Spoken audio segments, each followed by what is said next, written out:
ठीक है, स्टार्ट करते हैं। तो आज का टॉपिक है इन्फ्रेंशियल स्टैट्स। ठीक है, इन्फ्रेंशियल स्टैट्स के मॉड्यूल के साथ हम स्टार्ट करेंगे। And the very first part we are gonna study is basically probability and sampling concepts. ठीक है, तो प्रोबेबिलिटी तो आप में से मोस्ट लोगों को पता ही है कि एग्जैक्टली होती क्या है, कि favourable outcomes upon total outcomes, that is basically probability. किसी चीज के होने के कितने परसेंट चांसेस हैं, उसको प्रोबेबिलिटी कहते हैं, सिंपल।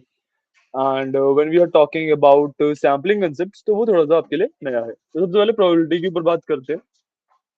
तो सिंपली किसी भी चीज की प्रोबेबिलिटी निकालने के लिए हम उसका नॉर्मलाइजेशन करते हैं। ठीक है, तो यहाँ पे मैंने बेसिकली एक डेटा सेट लिया है टाइटैनिक का। एंड उसके अंदर सॉरी, यहाँ पे आप टिप्स का डेटा सेट लेंगे, टिप्स के डेटा सेट पे वर्क करेंगे। एंड उसके ऊपर हम नॉर्मलाइजेशन करेंगे। ठीक है, तो नॉर्मलाइजेशन जब मैंने करी, तो स्मोकर का यस एंड नो में 61% में नो आया एंड 38% यस आया। This is basically probability. ठीक है, आई डोंट थिंक इसमें बहुत ज्यादा कुछ बताने की जरूरत है, तो सिंपल कंसेप्ट है। तो सिंपल कंसेप्ट है या नहीं है? शुभम, दक्ष, कनिका, प्रथम, बताइए। Yes sir. Sir, probability. आपने जो ये नॉर्मलाइज इक्वल्स टू ट्रू रखा है, तो इसका क्या हाँ मतलब जी, है ये ट्रू का? नॉर्मलाइज इक्वल टू ट्रू का मतलब होता है जो मेरा डेटा है वो नॉर्मलाइज हो जाएगा, बेसिकली एक परसेंटेज वाले फॉर्म में आ जाएगा। ठीक है, तो in the very basic sense, जब मैं नॉर्मल काउंट्स करता हूँ तो काउंट्स में मेरे पास नंबर आता है प्रॉपर, लाइक 10, 20, 30, 40। बट वो नंबर मेरे को बहुत ज्यादा कुछ रिप्रेजेंट कर नहीं पाता है, मेरे को एग्जैक्टली पता नहीं लगता है उस नंबर से कि मेरा डेटा का कितना परसेंट पार्ट ये नंबर रिप्रेजेंट करता है। तो इसलिए हम नॉर्मलाइज कर देते हैं। नॉर्मलाइज करने से जैसे 0.61 या 0.38 आएगा था एग्जाम्पल के अंदर, that is 61% of the data ये कहता है एंड 38% ऑफ द डेटा ये कहता है। तो that is the main difference between normalise data and unnormalise data in sense of stats. बात समझ आइए? क्लियर है क्या, कनिका? Yes sir. ठीक है, तो प्रोबेबिलिटी से आगे बढ़ते हैं। The second part will be our sampling concept. ठीक है, तो सैंपल पे जाने से पहले एक बार एग्जैक्टली कंसेप्ट क्या है उसको समझते हैं। ठीक है, तो जब भी मेरे पास कुछ अमाउंट ऑफ डेटा है, ठीक है, अब मेरे को उसके ऊपर कोई मॉडल ट्रेन करना है, मेरे को उसके बारे में नॉलेज लेनी है, मेरे को काफी कुछ करना हो सकता है डेटा के ऊपर। बट जब हम इस डेटा की बात करते हैं, तो डेटा ना मेरे पास बहुत बड़ा होता है, like lakhs of rose, crore of रोज हो सकती है मेरे डेटा के अंदर। अब उस पूरे के ऊपर कुछ भी एनालिसिस करना, कुछ भी इंफर करना उससे काफी मुश्किल हो जाता है। तो हम ना एक सैंपल निकालते हैं उसमें से। ठीक है, बेसिकली आपको सैंपल, बेसिक जो इंग्लिश में सैंपल होता है उसका मतलब तो पता ही है आपको। तो हम डेटा में से एक सैंपल निकालते हैं। एंड सैंपल किस तरीके से निकाला जाता है? सबसे पहले तो वी डिसाइड द परसेंटेज, कितना percent of the data as a sample लूंगा मैं, 5%, 10% डेटा कुछ भी हो सकता है। एंड सेकेंडली, जो भी मेरी डेटा की प्रॉपर्टीज है in the very basic sense, जो मेरे डेटा का मीन है, मीडियन है, मॉड है, स्टैंडर्ड डेविएशन है, वेरिएंस है, जितनी भी ये वाली प्रॉपर्टीज हैं, इन सभी प्रॉपर्टीज को ऑलमोस्ट सेम रखा जाता है सैंपल के अंदर भी। तो ये होता है कंसेप्ट ऑफ सैम्पलिंग।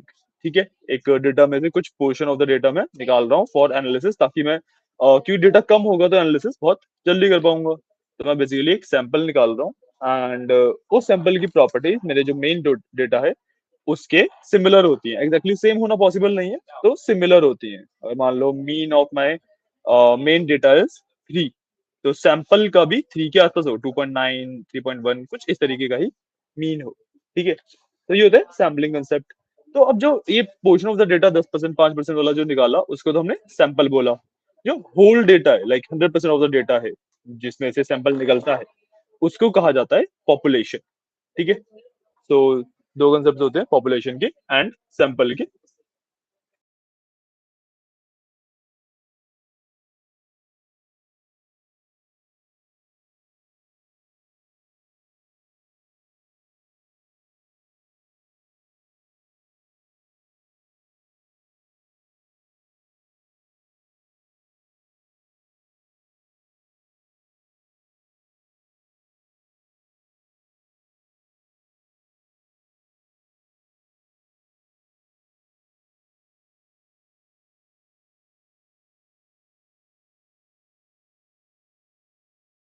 ठीक है, तो पॉपुलेशन एंड सैम्पलिंग के कंसेप्ट क्लियर है। कंसेप्चुअली पॉपुलेशन क्या होता है एंड सैंपल क्या होता है, क्या यूटिलाइजेशन है, क्यों निकालते हैं, सब कुछ क्लियर है। सर पॉपुलेशन का क्या बताया था आपने? देखो मान लो एक एग्जांपल लेते हैं छोटा सा, गिव मी अ सेकंड, ज्यादा बेटर तरीके से समझ आएगा उससे।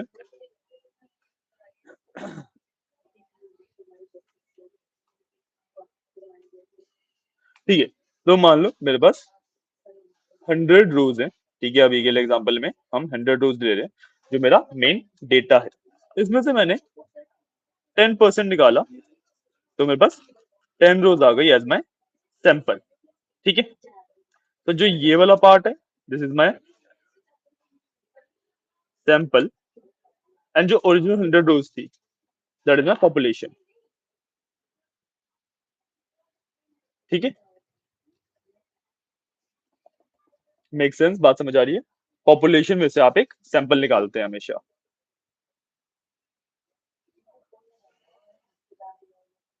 Am I clear, guys? Yes sir, clear है। ओके, ठीक है, तो आगे बढ़ते हैं।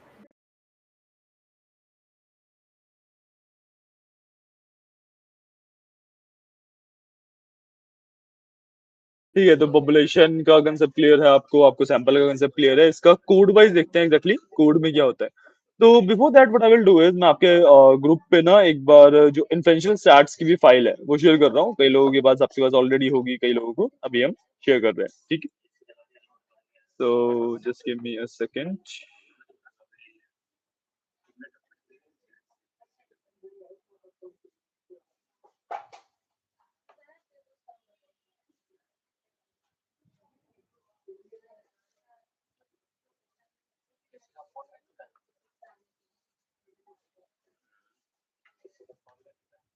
ठीक है, मैंने आपको फाइल भेजी है। ओके, उसके अंदर आपका इन्फेंशियल स्टैट्स वाला पूरा पार्ट है जिसकी हम बात करने वाला है। सो उसको आप कोलैब के अंदर ओपन कर सकते हैं एंड या तो आ गया ये। जब हम सैंपल की बात करते हैं तो मैंने सिंपली अपने डेटा में से एक सैंपल निकाला। ठीक है, मेरे को अपने डेटा में से एक सैंपल निकालना है, बट सैंपल निकाल के मैं करूंगा क्या, मेरे को सैंपल से पता क्या लगेगा। तो यहाँ पे हमने क्या किया है कि मैंने सैंपल निकाले हैं। ठीक है, और हर एक सैंपल का मीन कैलकुलेट किया है। तो आप यहाँ पे देखो, मैंने सबसे पहले numpy यूज किया। अब मैंने एक ब्लैंक लिस्ट बनाई एसएमपी मीन्स के नाम से, सैंपल मीन्स के नाम से, and for I in range 1000, मतलब 1000 बार ये पार्ट रन होगा। अच्छा, तो ये पार्ट 1000 बार रन हो रहा है, तो मैंने एक वेरिएबल डिफाइन किया सैंपल, उसके अंदर टोटल बिल का मैंने कॉलम लिया, जिसमें से मैंने 30 साइज का, मतलब 30% का सैंपल निकाला है। ठीक है, and replace equal to true का मतलब है कि देखो, इस पे चलो एक बार आते हैं, रिप्लेस इक्वल टू ट्रू पे अभी एक मिनट समझाता हूँ। बट या 30 का मैंने सैंपल निकाला, फिर मैंने क्या किया, एसएमपी मीन्स के अंदर अपेंड किया, मतलब इस वाली लिस्ट के अंदर वैल्यू डाली। कौन सी वैल्यू डाली, जो मैंने सैंपल निकाला उसका मीन निकाल के इसके अंदर डाल दिया। मतलब मैं 1000 सैंपल, हर एक सैंपल 30% ऑफ द डेटा का है, एंड सबका मीन मैं एक लिस्ट के अंदर सेव कर रहा हूँ। ठीक है, now coming to replace equal to true. Replace equal to true का मतलब होता है कि जब भी मैं सैंपल निकाल रहा हूँ, लेट्स से मैंने फर्स्ट सैंपल निकाला, मैं 30% ऑफ डेटा मेमोरी के अंदर सेव हो गया। जब मैं अगला सैंपल निकालूंगा, तो बाय डिफॉल्ट वो पिछले वाला सैंपल भी सेव रहता है, एंड जो ये नया वाला सैंपल है ये भी अलग स्पेस में सेव होता है। तो 1000 सैंपल निकालने का मतलब हुआ कि हमारे पास जो जितना भी सैंपल साइज है 30% है, लेट्स से 5 MB का फाइल जो बन रही है, वो 1000 बार 5-5 MB की फाइल, 5-5 MB का स्पेस रिजर्व होता रहेगा। तो दैट इज द प्रॉब्लम। तो इसलिए हम रिप्लेस इक्वल टू ट्रू करते हैं, ताकि जो हमारा फर्स्ट सैंपल निकला उसी को अगली बार रिप्लेस करे जो नेक्स्ट सैंपल निकलेगा। ठीक है, और ये वाला पॉइंट क्लियर है, बात समझ आई है। मैंने एग्जैक्टली किस तरीके से सैंपल निकाले हैं, उसके मीन्स को मैंने एक्यूमुलेट किया है, मीन्स को कलेक्ट किया है। बात समझ आई है ये वाली, एवरीवन, बात समझ आई है क्या? सर एक बार लास्ट वाली लाइन एक बार दोबारा समझा दो, जिसमें ये अपेंड वाले का क्या मतलब है पूरी का? देखो, अपेंड का मतलब होता है कि जब भी मैं कुछ भी डेटा एक लिस्ट के अंदर डाल रहा हूँ। ठीक है, हमने पाइथन के टाइम पे ये चीज पढ़ी थी कि जब भी मेरे पास एक लिस्ट है एंड मैं उसके अंदर कुछ डेटा डालना चाहता हूँ, तो आई यूज अपेंड फंक्शन। ठीक है, तो हमारे पास जो एस एम पी मीन्स की लिस्ट थी उसके अंदर मैं डेटा डालना चाहता हूँ, एंड उसी के लिए मैंने अपेंड फंक्शन यूज किया है। अब एग्जैक्टली डेटा है क्या जो मेरे को डालना है, दैट इज जो सैंपल मैं निकाल रहा हूँ उसका मीन। ठीक है, सैंपल का मीन मेरा डेटा है जो कि मैं अपने एसएमपी मीन्स के अंदर डालना चाहता हूँ, तो इसलिए मैंने डॉट अपेंड किया है। एंड डॉट अपेंड करने के बाद मैंने ब्रैकेट के अंदर सैंपल डॉट मीन लिखा हुआ है। सैंपल डॉट मीन का जो फंक्शन है वो मेरे को मेरे सैंपल का मीन निकाल के देता है, एंड जो अपेंड का फंक्शन है वो उस मीन को लिस्ट के अंदर सेव कर देता है। क्लियर है?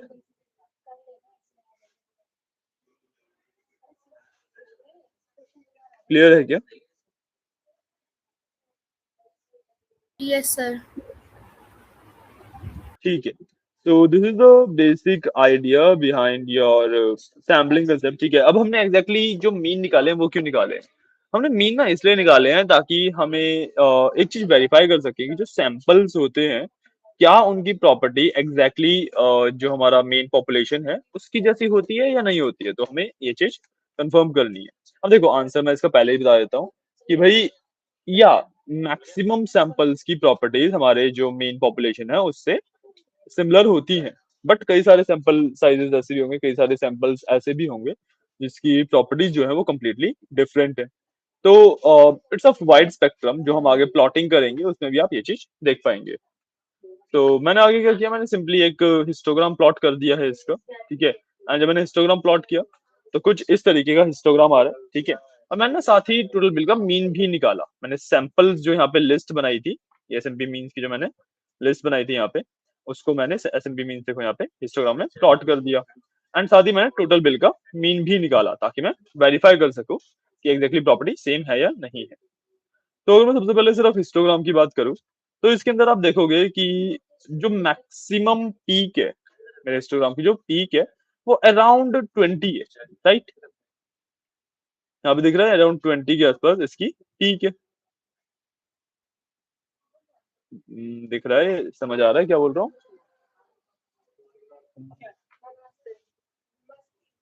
सर स्क्रीन शेयर नहीं हो रखी।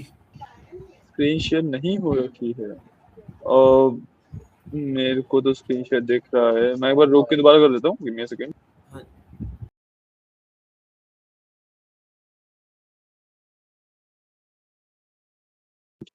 अभी दिख रही है क्या स्क्रीन? यस सर, अब शो हो रही है। ठीक है, तो जो हिस्टोग्राम आपके सामने है उसका जो पीक है, जो हाईएस्ट बार है, वो किस वैल्यू के लिए है?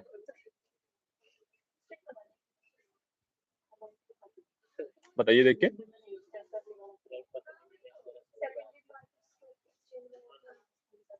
20। 20 के आसपास है, बिल्कुल सही।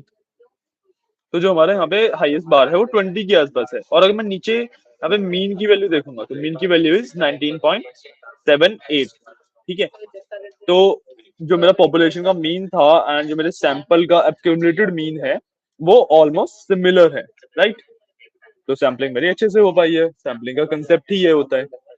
बात समझ आई गई? कोई डाउट तो नहीं किसी को? सैम्पलिंग का जो कंसेप्ट है वो बेसिकली समझ आया आपको? आपको सैम्पलिंग का कंसेप्ट समझ आया गाइस? Yes sir. ठीक है, नो डाउट्स राइट?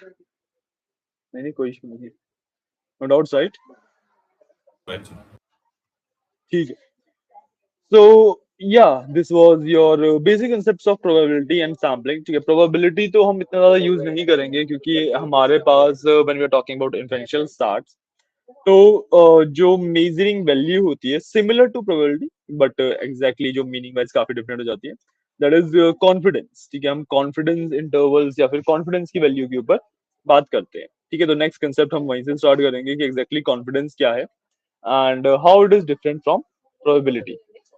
ठीक है, कि कॉन्फिडेंस क्या है और वो प्रोबेबिलिटी से कैसे डिफरेंट है। तो एक एग्जांपल लेते हैं। प्रोबेबिलिटी मैंने अभी आपको समझाया, तो कोई मेरे को रिपीट करना चाहेगा उस कंसेप्ट को कि एग्जैक्टली प्रोबेबिलिटी कंसेप्ट है क्या? कोई रिपीट करना चाहेगा प्रोबेबिलिटी का कंसेप्ट?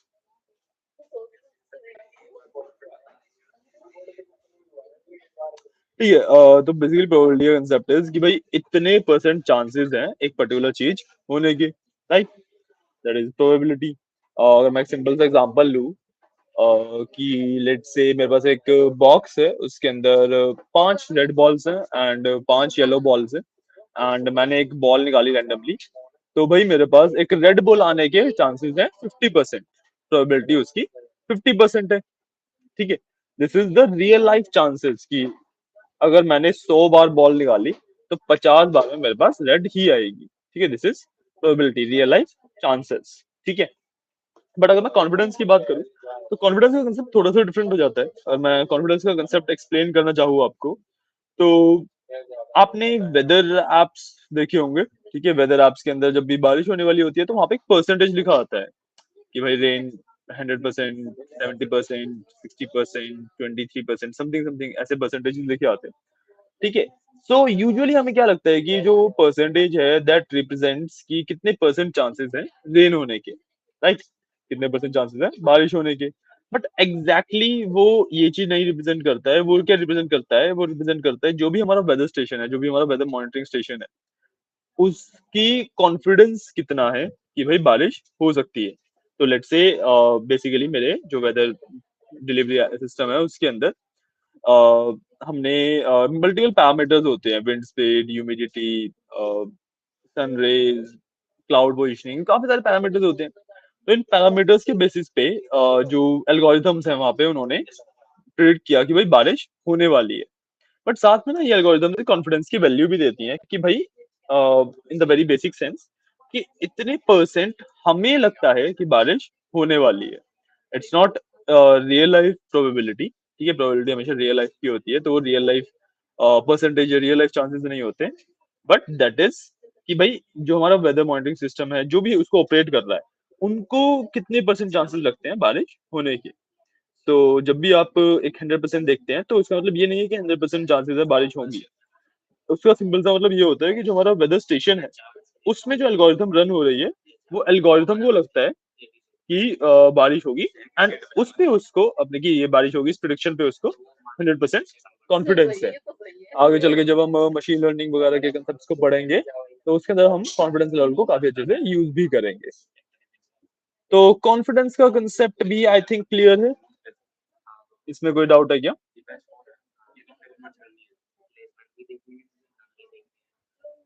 कॉन्फिडेंस के कंसेप्ट में किसी को कोई डाउट? सर आज कितने बजे तक चलेगी class? Class will be till around 12। Okay sir. हाँ, तो कंसेप्ट क्लियर है क्या कॉन्फिडेंस का?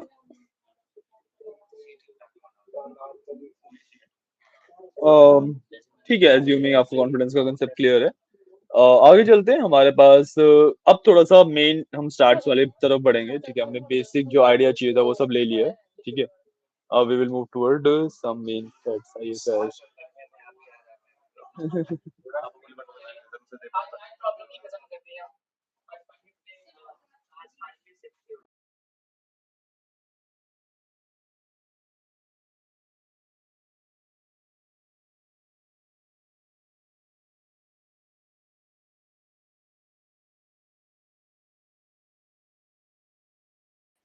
यार मेरे को 1 मिनट देना, 5 मिनट में जो अगला कंसेप्ट है उसके बारे में बात करते हैं।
ठीक है, तो आगे बढ़ते हैं।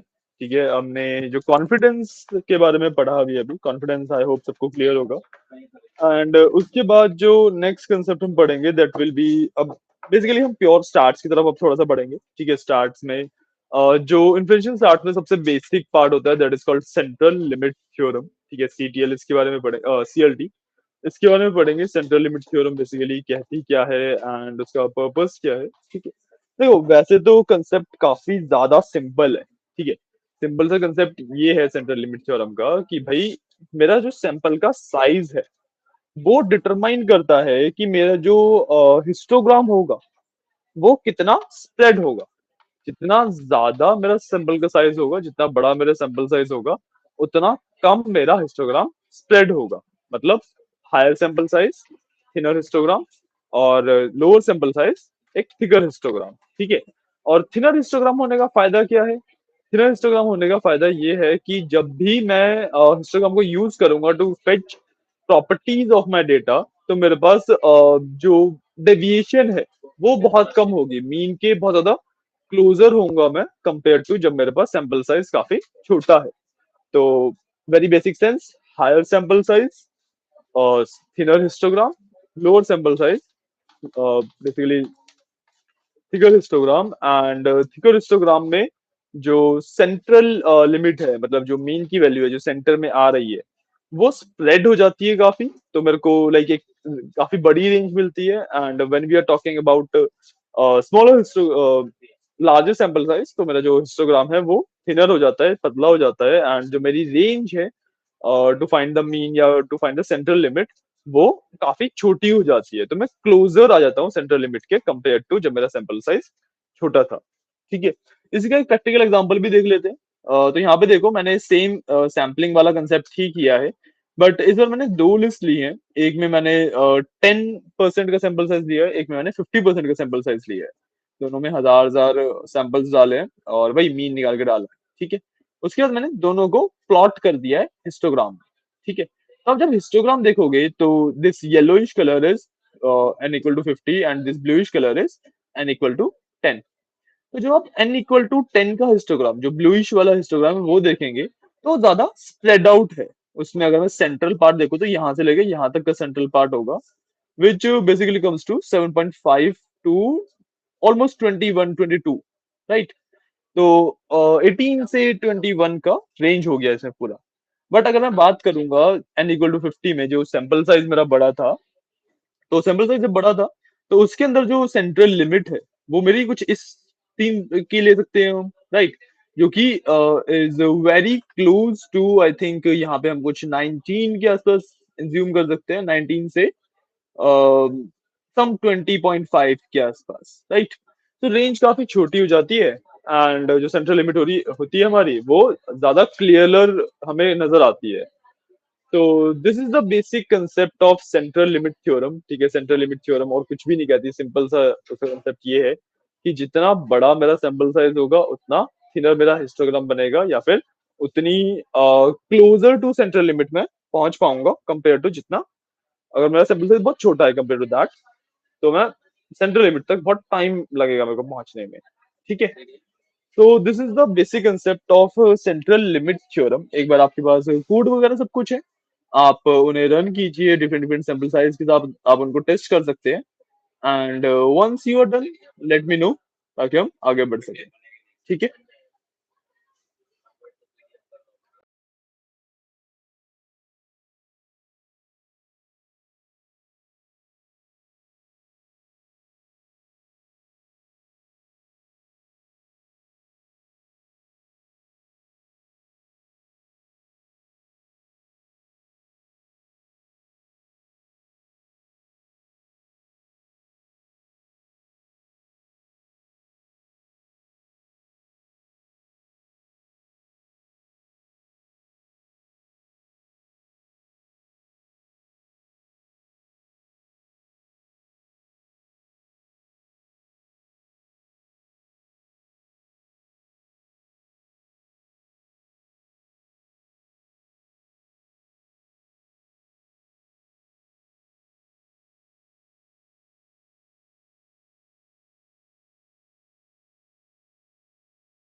डन गाइस, समझ आ गया।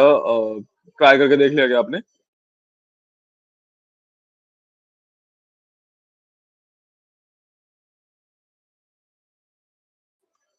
आगे बढ़ सकते हैं क्या गाइस?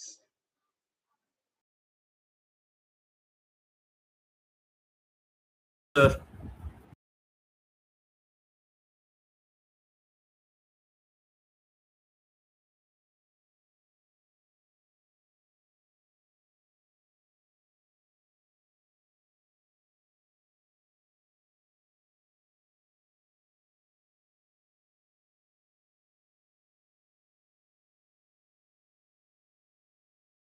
ठीक है, give me just a second, 1 minute में आगे बढ़ते हैं बस, ठीक है?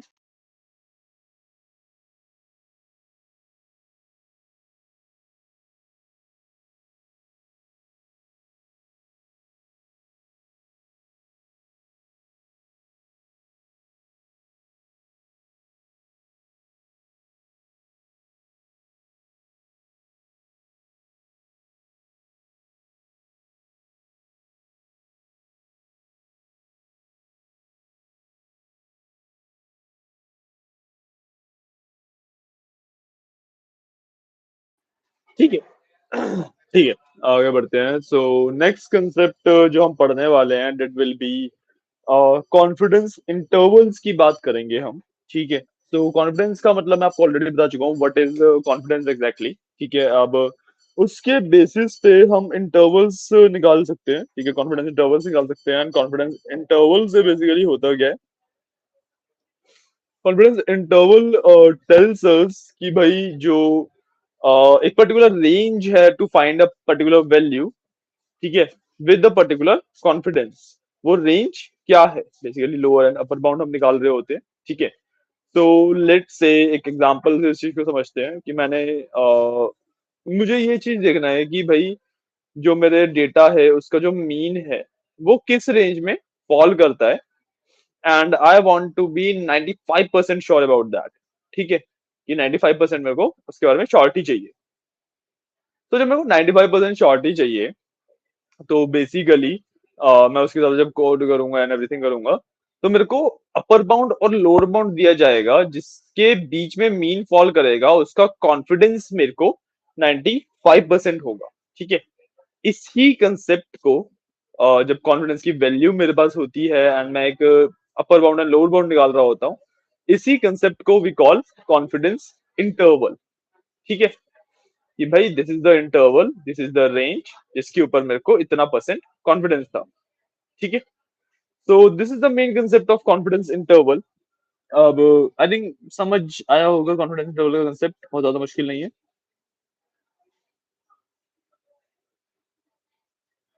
ओके, तो कोड वाइज देखते हैं। Code wise we will find confidence interval based on a specific formula। ये कोड वाइज हम जो कॉन्फिडेंस इंटरवल फाइंड आउट करते हैं वो एक स्पेसिफिक फॉर्मूला के बेसिस पे फाइंड आउट करते हैं। ठीक है, जिसके अंदर जो हमारा फॉर्मूला होता है सी आई का, confidence interval stands for, sorry C I stands for confidence interval. तो उसकी बात करते हैं। So just give me a second, मैं अगर आपको फॉर्मूला दिखाता हूँ।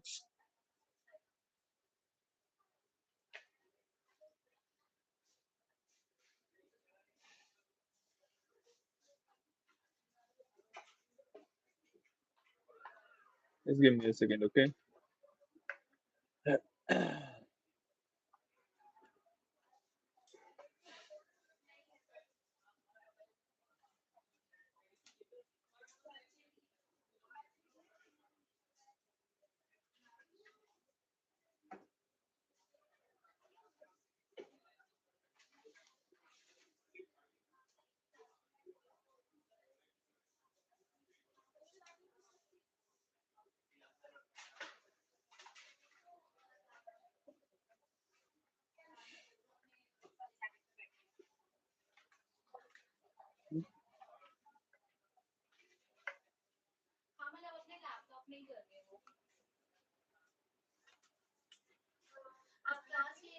हाँ जी मैम।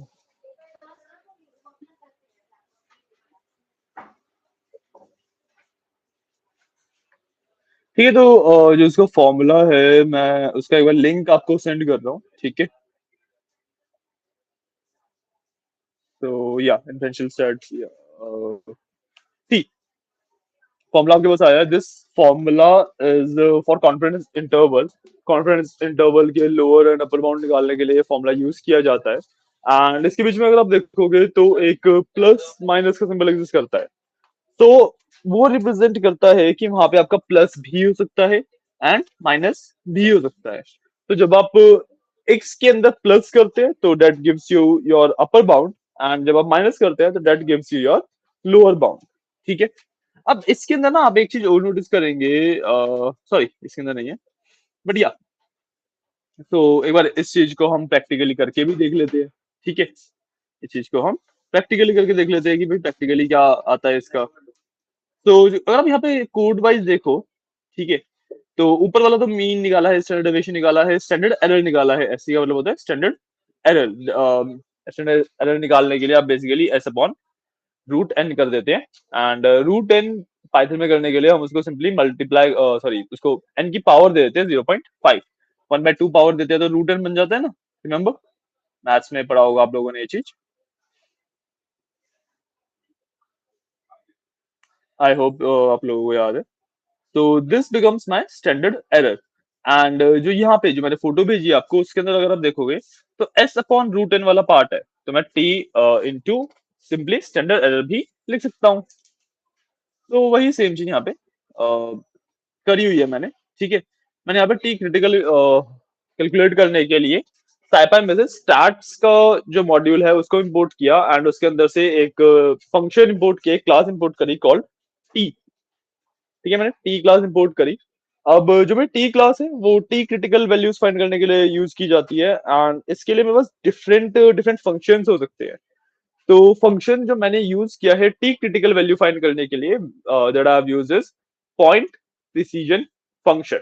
ठीक है, टी क्रिटिकल फाइंड करने के लिए हमने जो फंक्शन एग्जैक्टली यूज किया है वो यूज किया है पॉइंट प्रिसीजन फंक्शन। मतलब एक काफी हाई एक्यूरेसी वाला फंक्शन होता है, इसलिए उसका नाम पॉइंट प्रिसीजन है। ठीक है, हमें को एक मिनट देना।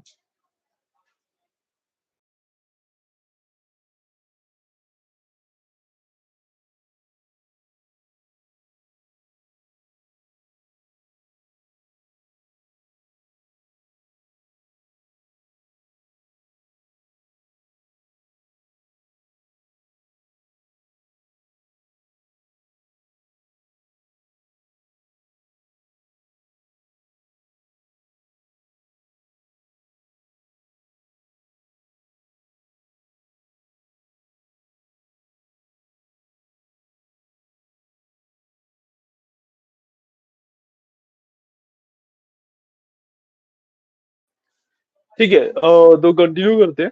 ठीक है, तो हम टी क्रिटिकल वैल्यू फाइंड कर रहे हैं यूजिंग पॉइंट प्रिसीजन फंक्शन। ठीक है, अब जो टी क्रिटिकल वैल्यू है ना वही मेरे कॉन्फिडेंस को भी इंक्लूड करती है। ठीक है, उसी के अंदर मैं अपना कॉन्फिडेंस वैल्यूज भी डिटरमाइन करवाता हूँ। अरे वहां पे भी गर्मी है, छोड़ो, तो वहां पे वैसे बहुत गर्मी है। बैठो तो बैठ जाओ आराम से, कोई दिक्कत नहीं है, कुछ टाइम की बात है। ठीक है, तो टी क्रिटिकल वैल्यू फाइंड करने के लिए हम कॉन्फिडेंस की जो जितना भी हमें कॉन्फिडेंस चाहिए होता है वो हम प्रोवाइड करते हैं। एंड यहाँ पे ना जो हम कॉन्फिडेंस की वैल्यू देते हैं वो डायरेक्टली बस जैसे मेरे को 95% चाहिए तो 95% नहीं लिख सकता, तो थोड़ी सी एक बेसिक सी कैलकुलेशन परफॉर्म करनी पड़ती है वैल्यू देने से पहले। जैसे अब जो वैल्यू मैंने यहाँ पे लिखी हुई है वो लिखी हुई है 0.975, राइट, बट मेरे को जो कॉन्फिडेंस की वैल्यू चाहिए वो 95% वैल्यू चाहिए। तो मेरे को कॉन्फिडेंस की वैल्यू 95% चाहिए, तो भाई 0.975 क्यों लिखा हुआ है? तो देयर आर फ्यू रीजन। ठीक है, सबसे पहला रीजन, सबसे पहले तो देखो percentage as a concept stats के अंदर एग्जिस्ट नहीं करेगा। ठीक है, तो जब भी हम बात करते हैं किसी चीज को परसेंटेज में रिप्रेजेंट करने की तो हम इसे रेशियोज में रिप्रेजेंट करते हैं। तो बाय डिफॉल्ट जो आपका 95% था वो 0.95 बन जाता है। ठीक है, बट अभी भी वैल्यू मैच नहीं हुई। 0.95 की मैं बात कर रहा हूँ, 0.975 मैंने एक्चुअली लिखा हुआ है। तो देखो इसका जो कैलकुलेशन का तरीका होता है दैट इज कि मेरे को ना एक इंटरवल देना होता है इसे। ठीक है, और जितना मेरे को कॉन्फिडेंस चाहिए उतना ही परसेंट ऑफ द डेटा का इंटरवल देते हैं। अब मेरे पास दो ऑप्शन है इंटरवल उतना करने के लिए, तो मैं थोड़ा सा ड्रॉ करके समझाते हैं, ज्यादा बेटर समझ आएगा आपको।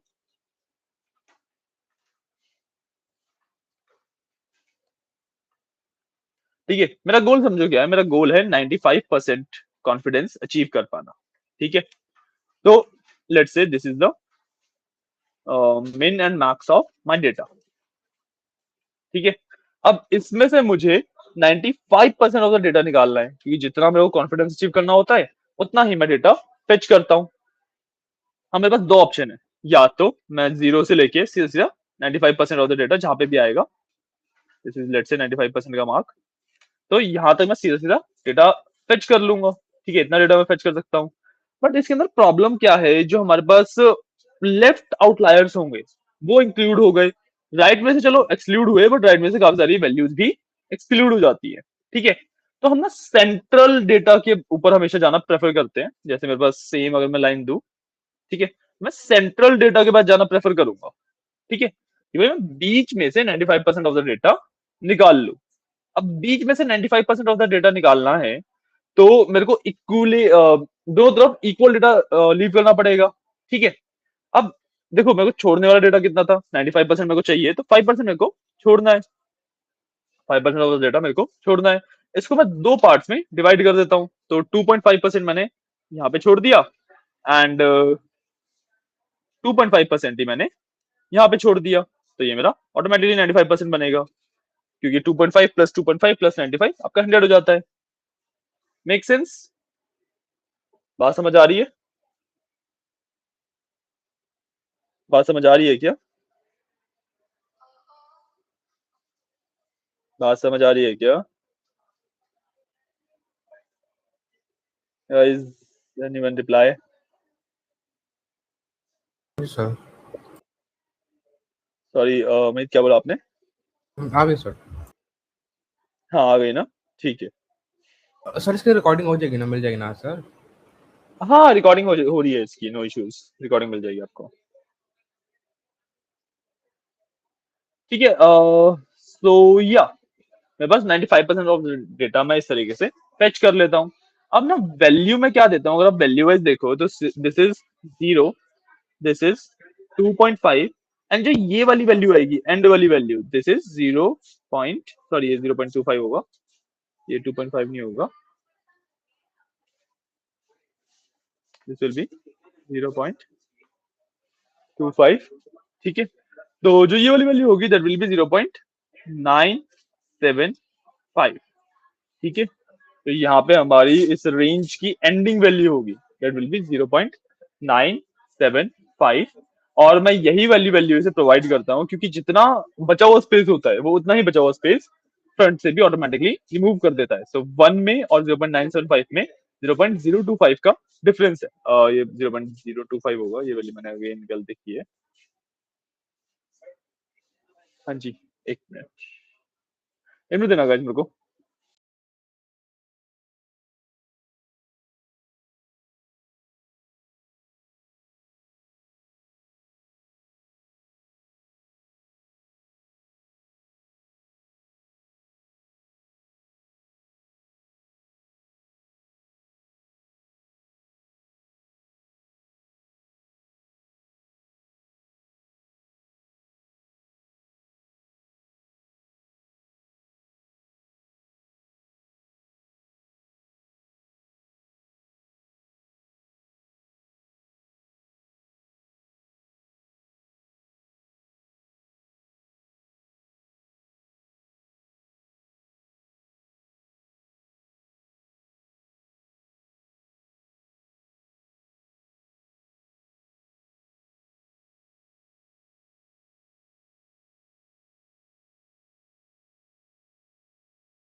ठीक है। So yeah coming back to the topic, so इस वजह से यहाँ पे 0.975 वैल्यू बनी है आपकी। समझ आया 0.975 कैसे आया, हाउ वी एक्चुअली गेट 0.975? इसका ना एक सिंपल सा फॉर्मूला भी है जिसके जो मैं आपको बता सकता हूँ कि आप सीधा सीधा मतलब इतना सब कुछ आपको ड्रॉ वगैरह करके ना देखना पड़े, एंड सिंपली आप उसकी वैल्यू फेच कर लो। तो एग्जैक्टली आपको करना क्या होता है कि भाई जितना भी आपको कॉन्फिडेंस का परसेंटेज चाहिए, let's say that is x, x मेरे पास इस केस में 95% था, ठीक है। तो formula is 1 minus X by 2 and this will be plus by x.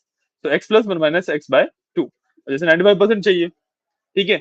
अब यहाँ पे ना रेशियो के अंदर बात होगी, तो एक्स विल बी 0.95 चाहिए मेरे को, प्लस 1 माइनस 0.95 बाय 2, ठीक है। इस तरीके से वर्क करेगा। और 0.95 को मैं ऐड करता हूँ, दैट विल बी 0.05 बाय 2, तो 0.025, 0.025 ये बनेगा, ठीक है। यहाँ पे पॉइंट नहीं आएगा बीच में, तो ये बनेगा एंड इसका आंसर आ जाएगा आपका 0.975, ठीक है। तो कॉन्फिडेंस इंटरवल जो वैल्यू आपको वहां पे डालनी है वो डालने के लिए निकालने के लिए this is the formula where x is your confidence level, जो भी कॉन्फिडेंस लेवल आपको चाहिए होता है। तो इस फॉर्मूला की भी मैं बस एक पिक्चर भेज देता हूँ, इसकी भी एक बार आपको पिक्चर भेज दी जाएगी, just give me a second.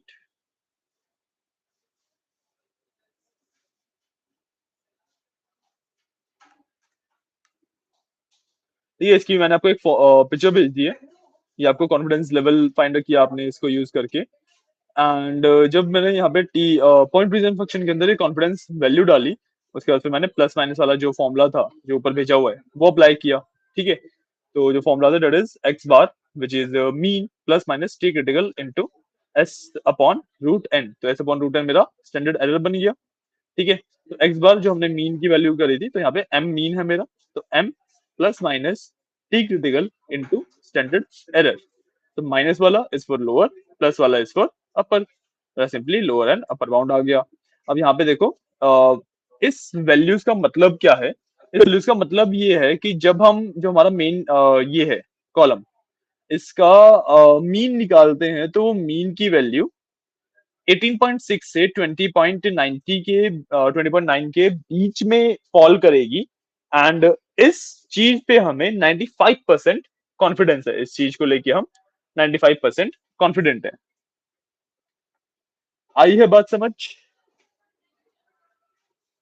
बात क्लियर है, समझ आई है?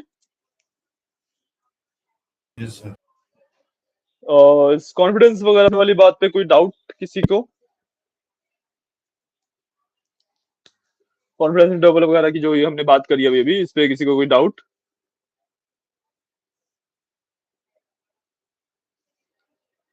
आई डोंट थिंक सो किसी को कोई डाउट है, तो आगे बढ़ते हैं। अब आगे जो हम चल रहे हैं, तो हम बूटस्ट्रैपिंग मेथड यूज कर रहे हैं अगेन कॉन्फिडेंस इंटरवल निकालने के लिए, ठीक है। सीआई के लिए हम एक बूटस्ट्रैपिंग मेथड और होता है, एक तो हमारे पास टी क्रिटिकल वाला मेथड है, एक हमारे पास बूटस्ट्रैपिंग मेथड है। हम दोनों में से कोई भी यूज कर सकते हैं to find out the values, but जो हमारा बूटस्ट्रैपिंग मेथड है that is you can say closer, sorry नहीं, जो हमारा bootstrapping method that is father, थोड़ा सा मतलब रेंज बड़ी देता है कंपेयर टू जो हमारा टी क्रिटिकल वाला मेथड है सीआई कैलकुलेट करने के लिए, ठीक है। तो बूट स्ट्रैपिंग वाले मेथड में हम क्या करते हैं, सिंपल बूट मीन की हमने मतलब सैंपल निकाले और मीन की एक लिस्ट बना ली, जैसे हम ऊपर सैंपलिंग करते हुए आ रहे थे, ठीक है। अब हमने परसेंटाइल फाइंड करी बूट मीन में से, एक तो 2.5 और एक 97.5, जो हमने अपर मतलब लोअर जहां से हमने स्टार्ट करना है और जहां पे हमें एंड करना है, बस वो वैल्यूज हमने दे दी। अब यहाँ पे आप देखो तो 18.5 है तो 20.92 आई है। जब आप कंपेयर करोगे ऊपर वाले जो टी क्रिटिकल वाले मेथड से हमने वैल्यूज फाइंड करी थी, तो जो बूटस्ट्रैप वाली वैल्यूज हैं, जो रेंज बन रही है अपर एंड लोअर की, वो थोड़ी सी बड़ी है कंपेयर टू जो हमने टी क्रिटिकल की बात करी थी, राइट? बात समझ आई है, कोई डाउट इस पूरे पार्ट में? कोई डाउट है? गाइस पूरे पार्ट में कोई भी डाउट है किसी को? No sir. पक्का? तो एक काम करते हैं, आज के लिए आई थिंक इतना ही रखते हैं। हमने इन्फ्रेंशियल स्टैट्स का थोड़ा सा पार्ट पढ़ा है, ठीक है। एंड इसके बाद फिर हमारे जो हाइपोथेसिस टेस्टिंग वाला कंसेप्ट शुरू होते हैं, जो कि हम फिर कल स्टार्ट कर लेंगे। एंड मोस्ट प्रॉब्लम हम कल ही तीनों टेस्ट एंड हाइपोथेसिस टेस्टिंग का एग्जैक्टली जो कंसेप्ट है वो वाला पूरा पार्ट कवर भी कर लेंगे, ठीक है। So we'll keep this much for today and we'll start from tomorrow. Okay? तो हम कल से सर स्टार्ट करते स्टैट्स हैं। की कितनी क्लास रिमेनिंग होंगी फिर इसके बाद सर? सॉरी, हमारी कितनी क्लासेस रिमेनिंग होंगी सर स्टैट्स की? आपकी स्टैट्स की गिव मी अ सेकंड, मैं एक बार बताता हूँ। 2 क्लासेस और आई थिंक आपका लगेंगी। मोस्ट प्रोबेबली तो कल वाली क्लास में हम maximum of the concepts cover कर लेंगे, बट मे बी एक क्लास और लगे तो सैटरडे को एक क्लास और आपकी प्लान की जाएगी फॉर स्टैट्स, ठीक है।